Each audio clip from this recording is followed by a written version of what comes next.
बिस्मिल्लाहिर्रहमानिर्रहीम। आज जो आपका सबक है वो अल्लाह के रसूल सल्लल्लाहु अलैहि वसल्लम की ये हदीस है कि अल मुमिनु मोमिन मन वो शख्स है आमीना मुतमईन रहे हो उससे नासु सारे लोग अला दिमाइहिम अपने खूनों पर व अमवालिहिम और अपने मालों पर। मोमिन की आप लोगों को तारीफ मैंने सुनाई थी ना कि वो मोमिन वो है जो अल्लाह की माने। और यहाँ ये कहा जा रहा है कि मोमिन इंसान से सारे लोग अपने खूनों और अपने मालों पर मुतमईन रहें। मतलब ये है कि जो मोमिन बंदा होता है वो किसी तरीके से भी किसी दूसरे को कोई तकलीफ नहीं पहुंचाता, चाहे जाए कि वो उनको मारे या उनकी चीज़ें लूटे। आज जो कत्लो गारत कर रहे हैं, जो मुसलमानों को मार रहे हैं, या मुसलमान को अल्लाह माफ़ करे कत्ल करता है, या चोरियाँ वगैरह और डाके पड़ रहे हैं, तो गोया कि वो बंदे मुसलमान नहीं है, मोमिन नहीं है। कहते हैं ना, जब ये बड़े बड़े गुनाह कोई करता है तो जिस वक्त वो गुनाह करता है उस वक्त वो बंदा साहिब ईमान नहीं रहता। तो अब आपको ये देखना होगा किसी को तकलीफ देते हुए, किसी की चीज़ उठाते हुए, कि आप क्या है। अल्लाह के नबी अलैहिस्सलातु वस्सलाम ने यहाँ पर ये हम सबको ये बात बताई है कि तुम में से मोमिन वो बंदा है कि कोई बंदा अपने माल के बारे में या अपने खून के बारे में तुम्हारी से परेशान ना हो, तुम इतना ख्याल रखो दूसरों का।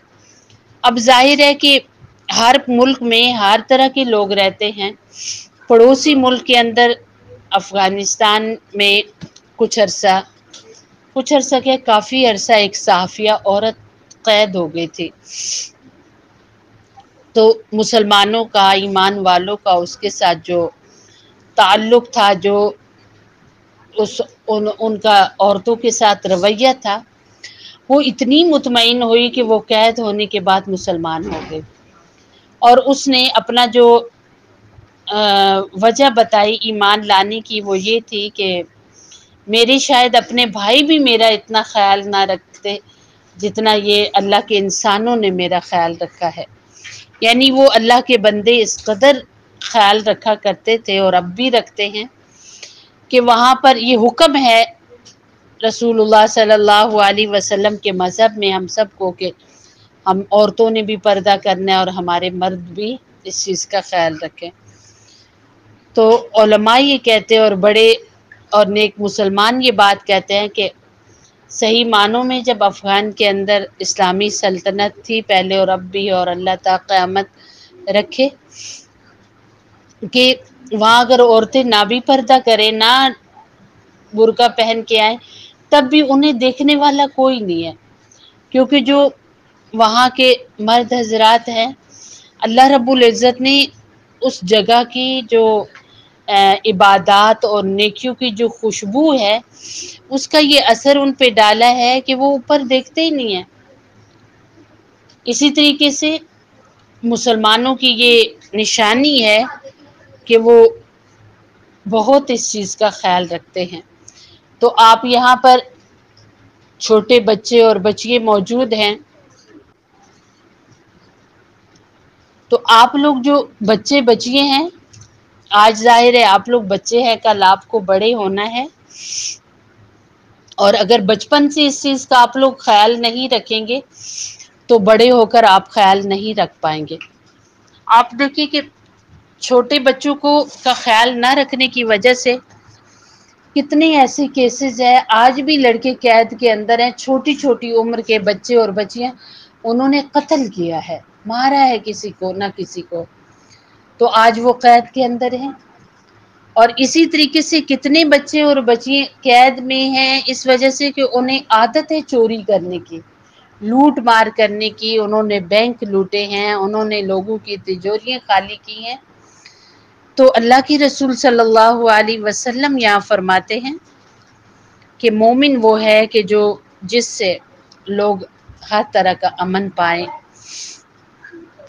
آپ دیکھو کہ اللہ تعالیٰ نے یہ مسلمانوں کو نشانیاں دکھائی ہیں۔ مسلمان جب تھی اس حالت میں کہ ان کے ہاتھوں میں اقتدار آیا اور ان کی حکومتیں آئیں، تو اللہ رب العزت نے ان کی حکومتوں کو اتنا زبردست بنایا کہ ان کے دور کے اندر نہ کوئی قتل ہوا اور نہ ہی کوئی چوری ہوئی، بلکہ علماء کہتے ہیں کہ حضرت عمر رضی اللہ تعالی عنہ کے دور کے اندر کسی کے 2 درہم گر گئے تھے حرم میں، تو اب کیا ہوا کہ 2 درہم جو گرے وہ وہیں پڑے رہے اور ان کو کوئی اٹھانے والا نہیں تھا، سبحان اللہ، اور کسی نے نہیں اٹھائے، یہاں تک کہ جن کے درہم تھے انہوں نے آ کر خود اٹھائے، انہوں نے آ کر وہ خود لے کر گئے۔ تو اللہ کے نیک بندوں کے دوروں کے اندر، اور جب تک اللہ کے نیک بندے تھے تو کوئی قتل و غارت اور کسی قسم کی ڈکیتی نہیں ہوا کرتی تھی۔ آج تو دیکھو نا، یہ جو عذاب آ رہے ہیں، یہ جو اللہ کی طرف سے امتحان مسلمانوں پہ آ رہے ہیں، تو کتنے لوگ ایسے ہیں جنہیں اس حالت میں بھی پیسے جمع کرنے کے کہ دوسرے کے جیب سے نکال لیں، دوسرے کے بیگ سے نکال لیں، اپنے پاس جمع کر لیں، اور یہ ڈر نہیں کہ نہ جانے ہم گھر بھی پہنچیں گے، نہ جانے ہمیں یہ سب استعمال کرنا ملے گا یا نہیں۔ تو اس لیے اپنی چیزوں پر نظر رکھی جائے اور دوسرے کی چیزوں سے نظر ہٹائی جائے۔ اللہ رب العزت سے جڑنے کے لیے کون سی دعا ہے؟